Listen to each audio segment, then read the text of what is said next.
हनुमान जहाँ को आम आजीवन ब्रह्मचारी बोली मानि था से मध्य विवाहित थिले। कौन आपण माने जानि नाहांती कि? आसंतु जानिबा।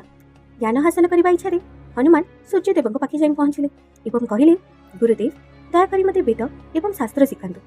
सूर्यदेव कहले, मोर रथ केबे भी अटकिब नाही। रथ गति करबा समय ही सब किछि शिखि परिबो कि? हनुमान हसी हसी उत्तर देले, गुरुदेव मु आपनक रथ सहित दौड़ी की शिखिबी।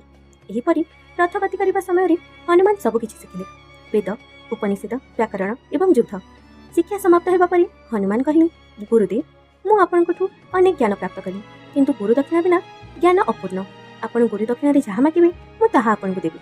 सूर्यदेव कहले, ताहले हनुमान तुमे मो झियो सुभद्रा को विवाह कर। एबे हनुमान एक द्वंद्वरे थिले। गोटे पटे गुरुଙ୍କ आदेश, अन्य पटे ब्रह्मचर्यर व्रत। किंतु से तांको गुरुଙ୍କ आदेश को सर्वोच्च मानि करी सुभद्रा देवी को विवाह करिथिले। एवं सबठारु बड़ कथा कोन आपण माने जानिछन्ति कि? विवाह परि मध्य हनुमान जी केबे गृहस्थ जीवन ग्रहण करिनथिले। तांकर जीवन सर्वदा श्री रामଙ୍କ सेवा एवं भक्ति पई उत्सर्गीकृत थिला।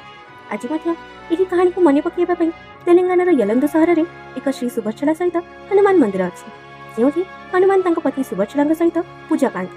आगो को एमती ही स्टोरी जानिया पई चैनल को सब्सक्राइब करंतु।